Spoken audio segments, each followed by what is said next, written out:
నన్ను తప్పుబట్టిన ఒంటరి వాడే 1000 మంది అన్నావు, నేనున్నానులే భయపడకు అన్నావు. ఒంటరి వాడే 1000 మంది అన్నావు, నేనున్నానులే భయపడకు అన్నావు. నేనంటే నీకు ఇంత ప్రేమ ఏంటయ్యా, నేనంటే నీకు ఇంత ప్రేమ ఏంటయ్యా. నేనుండాలేనయ్యా, నే బ్రతకాలేనయ్యా, నీవే లేకుండా నేనుండాలేనయ్యా, నీ తోడే లేకుండా నే బ్రతకాలేనయ్యా. మంచిది ప్రియులారా, దేవుని సన్నిధి గురించి నేడు దినాన వాక్య భాగాన్ని ధ్యానిద్దాము. కీర్తనలు 42వ కీర్తన, కీర్తనలు 42వ కీర్తన మొదటి 2 చరణాలను మనం చూద్దాం. దయచేసి దొరికినటువంటి వారు చదివి సహకరించాల్సిందిగా ప్రభునామన మనవి. దుప్పి నీటి వాగుల కొరకు ఆశపడినట్లు దేవా, నీ కొరకు నా ప్రాణము ఆశపడుచున్నది. దుప్పి నీటి వాగుల కొరకు ఆశపడుచున్నట్టుగా దేవా, నా ప్రాణము నీ కొరకు ఆశపడుచున్నది. నా ప్రాణము దేవుని కొరకు తృష్ణగోరుచున్నది, జీవము గల దేవుని కొరకు తృష్ణగోరుచున్నది. దేవుని సన్నిధికి నేనెప్పుడు వచ్చేదను, ఆయన సన్నిధి నేనెప్పుడు కనపడేదను. మరి ఈ లేఖనాన్ని మనం ఆలోచన చేసినప్పుడు ఈ యొక్క కీర్తనకారుడు సెలవిస్తున్నటువంటి విషయాన్ని మనం ఆలోచన చేస్తే, ఈ 42వ కీర్తనలో విషమ పరిస్థితులలో దేవుని సన్నిధిలోని ప్రవేశించుటకు కోరాహు కుమారులు ఆశపడిరి. దేవుని ఆలయంలో ప్రవేశించి పరిచర్య చేయుటకు ఆశపడిరి. కోరాహు కుమారులు రచించినటువంటి ఈ యొక్క కీర్తన అయి ఉంటూ ఉన్నది. కాబట్టి ప్రియమైనటువంటి వారులారా, మనము దేవుని సన్నిధికి రావాలని ఆశపడుతూ ఉంటాం. ప్రతి ఆదివారము ఏదో ఒక చోట పాల్గొనాలి, దేవుని మహిమపరచాలి అనేటటువంటి ప్రయత్నము ప్రతి క్రైస్తవులకు, దేవుని మీద నమ్మకం స్థిరత్వం కలిగినటువంటి వారికి తప్పకుండా ఆలోచన మనం కలిగి ఉంటాం. అలాగనే పెద్దవాళ్ళైనటువంటి వృద్ధాప్యంలో ఉన్నటువంటి అమ్మవారు అందరికన్నా ముందుగా వస్తారు. వాళ్ళే యవనస్తులై ఉంటున్నారు సంఘంలో. వాళ్ళకు ఒక ఆశ ఏమిటి అని అంటే, దేవుని సన్నిధికి వెళ్ళాలి, సమయం అయిపోయింది అని చెప్పి ఆశపడి దేవుని సన్నిధికి వస్తూ ఉంటున్నా. నేటి దినాన మనం నేర్చుకోబోయే అంశాన్ని మనం చూసినప్పుడు దేవుని సన్నిధి అనే అంశాన్ని మనం చూస్తూ ఉన్నాం. దేవుని సన్నిధి కొరకు నా ప్రాణం దేవుని కొరకు తృష్ణగోరుచున్నది, జీవం గల దేవుని కొరకు తృష్ణగోరుచున్నది. దేవుని సన్నిధికి నేను ఎప్పుడు వచ్చేదను, ఆయన సన్నిధిని నేను ఎప్పుడు కనబడేదను. మరి దేవుని సన్నిధిలో కనబడడానికి మానవాళిగా మనందరి యొక్క బాధ్యత అయి ఉంటున్నది. ఆనాడు కోరాహు కుమారులు దేవుని సన్నిధికి రావాలని ఆశపడి ఉంటున్నారు. మనమందరం కూడా ప్రతి చోట, మనమున్నటువంటి ప్రతి స్థలంలో, వీలైనటువంటి ప్రతి స్థలంలో దేవుని సన్నిధిలో కనబడడానికి మనము ప్రతి ఆదివారం ఒక నిర్ణయం తీసుకునేటటువంటి వారిగా ఉన్నాం. అలాగున్నే 16వ కీర్తన 11వ చరణాన్ని చూద్దాం. 16వ కీర్తన 11వ చరణాన్ని చూద్దాం.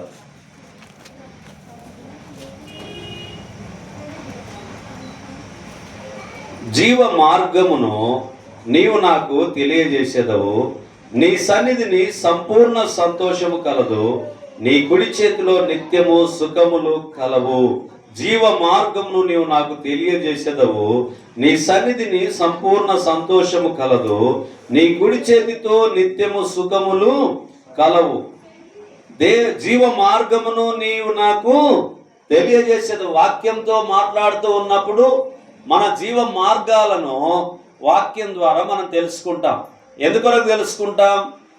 దేవుని వాక్యం బోధించేటప్పుడు, దేవుని పాటలు పాడేటప్పుడు, దేవుని ప్రార్థించేటప్పుడు, దేవుని సన్నిధిలో ఉన్నప్పుడు అనేక విషయాలు వారం వారం ఏ విషయాలైతే దేవుడు మనతో పంచుకోవాలని ఆశ కలిగి ఉంటున్నాడో అనేక సేవకులను, దాసులను వారి వాక్యం ద్వారా అనేకులకు వర్తమానాన్ని అందించడానికి ప్రయత్నము కొనసాగిస్తూ ఉంటారు.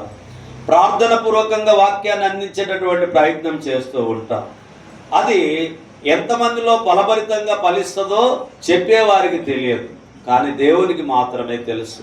అది మంచి నెలలో పడిందా, ధ్రువ పక్కల పడిందా, ముండ్ల కంచెలో పడిందా, రాతి నెలలో పడిందా అనేటటువంటిది బోధించటి వరకు మాత్రమే సేవకుల, దాసుల పని అయి ఉంటున్నది.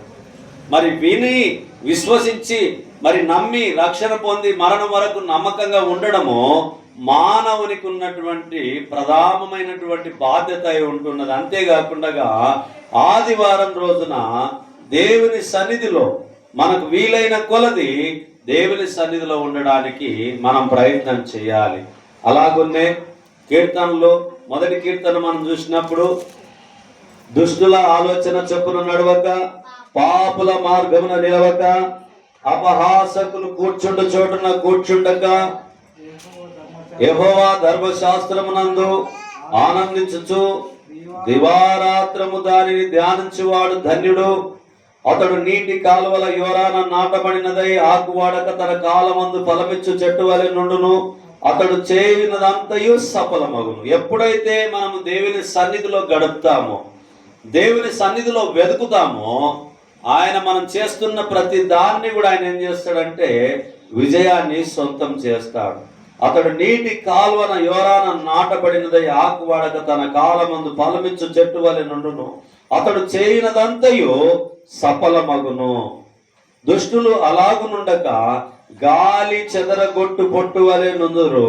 కాబట్టి నా విమర్శలలో, న్యాయ విమర్శలలో దుష్టులను, నీతిమంతుల సభలో పాపులను నిలవరు. నీతిమంతుల మార్గము యెహోవాకు తెలియను, దుష్టుల మార్గము నాశనమునకు నడుపును. ఆయన సన్నిధికి వచ్చినప్పుడు దుష్టత్వం అంటే ఏమిటి, మంచి అంటే ఏంది అనేటటువంటిది తెలుసుకున్న వారికి దేవుని వాక్యం ద్వారా మనకు తెలియపరచబడుతూ ఉంటది. కాబట్టి దేవుని సన్నిధిలో మనకు నెమ్మది ఉంటూ ఉన్నది, సమాధానం ఉంటున్నది. దేవుని సన్నిధి మనకు నెమ్మదిని, సమాధానాన్ని ఇస్తూ ఉంటది. అలాగనే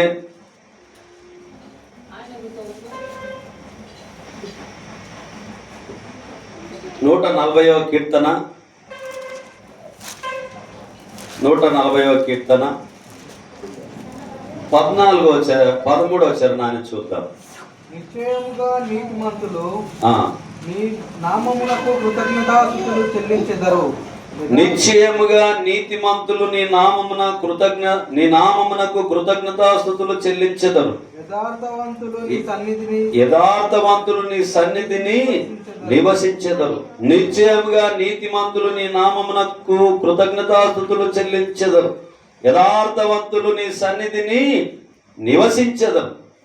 ఆయన సన్నిధిలో నివసించడానికి, యథార్థంగా ప్రవర్తించు వారికి ఆయన ఏ మేలు చేయక మానడు. దావీదు గారు గొర్రెలు కాసేటటువంటి కాపరిగా ఉన్నప్పటికీ దేవుడు ఏం చేసిండమ్మా, అడవిలో ఉన్నటువంటి వ్యక్తిని అభిషేకించడానికి పిలువనంపించాడు. ఇంకెవరైనా ఉన్నారా నీ కుమారులలో అని అంటే, ఇంకొకడు ఉన్నాడు అయ్యా, ఎర్రని వాడు ఉన్నాడు, ఇంకొక ఆయన ఉన్నాడంటే ఎవరు ఆయన అంటే దావీదు. పిలువనంపించండి. అంతకుముందు వచ్చినటువంటి ఆయన కుమారులు వచ్చినప్పుడు ఎవరిని అభిషేకించడానికి దేవుని ప్రేరేపణ కలిగించలే ప్రవక్తకు. కానీ దావీదు గారిని పిలిచిన తర్వాత ఇతడే నేను ఏర్పాటు చేసుకునేటటువంటి సాధనం అని చెప్పి దేవుని ప్రేరేపణ కలిగినప్పుడు ప్రవక్త వెంటనే లేచి దావీదునకు అభిషేకము చేసి ఉన్నాడు.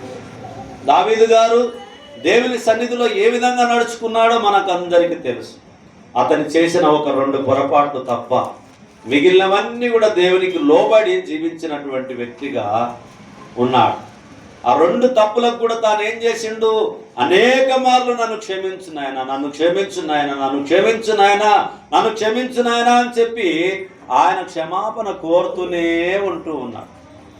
మనం కూడా ఏం చేయాలి, ఆయనను క్షమాపణ కోరుకోవాలి. పొరపాటు గడిచినటువంటి 25 సంవత్సరంలో జరిగిన ప్రతి పొరపాటును క్షమించాలి. అంతేకాకుండా ఈ 52 వారాలు ఆదివారాల్లో దేవుని సన్నిధిలో మనం కనపడాలి, దేవుని సన్నిధిలో వాక్యం వినాలి, దేవుని సన్నిధిలో మనం గడపాలి. దేవుని సన్నిధిలో గడపడం వల్ల మనకు, మన కుటుంబాలకు మనం చేయనదంతయు సఫలమవుతుంది. దేవునికి దూరంగా ఉండడం వల్ల సమస్యలు మన దగ్గరికి వస్తాయి. దేవుని దగ్గరికి మనం ఉంటే, దేవుని దగ్గరికి రాకుంటే సమస్యలు మన దగ్గరికి వస్తాయి. దేవుని దగ్గరికి మనం వస్తే సమస్యలు మన నుండి దూరంగా వెళ్ళిపోతాయి. ఎందుకంటే ప్రతిదానికైనా అవకాశాన్ని, దాన్ని ఏ విధంగా మలచాలనో దేవుడు కృప చూపించి సహాయము చేస్తాడు. అలాగున్నే 2 సమూయేలు గ్రంథము 6వ అధ్యాయము 21వ వచనాన్ని చూద్దాం.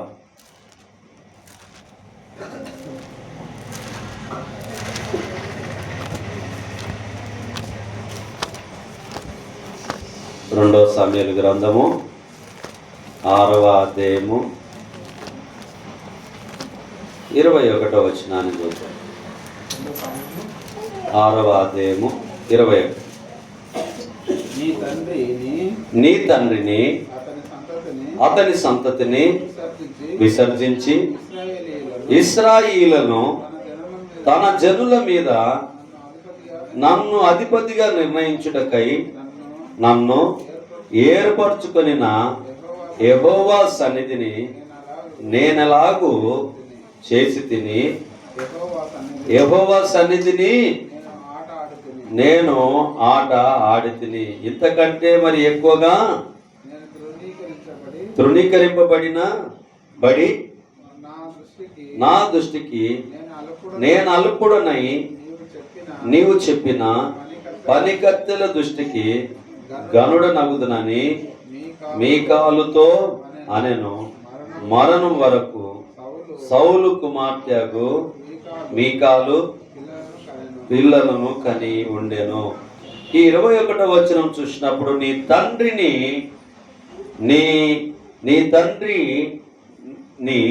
అతని సంతతి విసర్జించి ఇశ్రాయేలీయులను తన జనుల మీద నన్ను అధిపతిగా నిర్ణయించుటకై అనంటే, మరి ఈ లేఖనాన్ని మనం చూసినప్పుడు మరి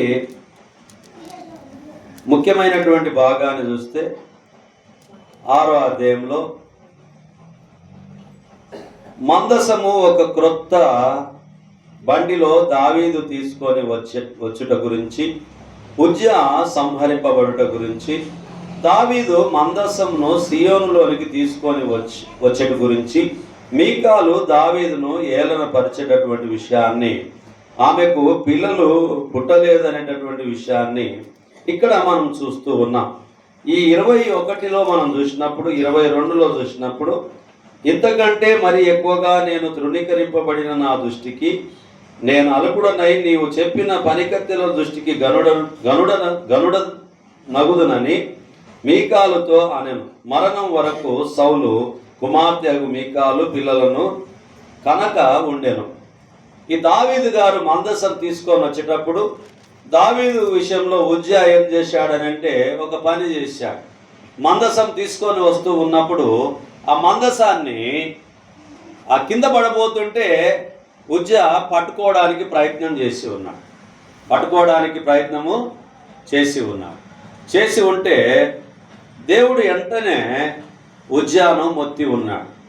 అంటే మొత్తి ఉండడం అంటే ఆయన చనిపోయాడు. దేవుడు ఏదైతే చెప్పిందో అది మాత్రమే చేయమని చెప్పి దేవుని చిత్తమై ఉంటూ ఉన్నది.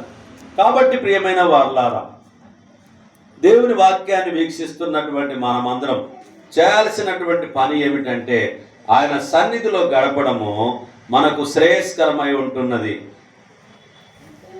నీ దేవుని సన్నిధిలో కనబడుమా, నీవు సిద్ధపడుమా, నీ దేవుని సన్నిధిని కనబడుమా, నీవు సిద్ధపడుమా. దేవుని సన్నిధిలో ఉండడానికి మనము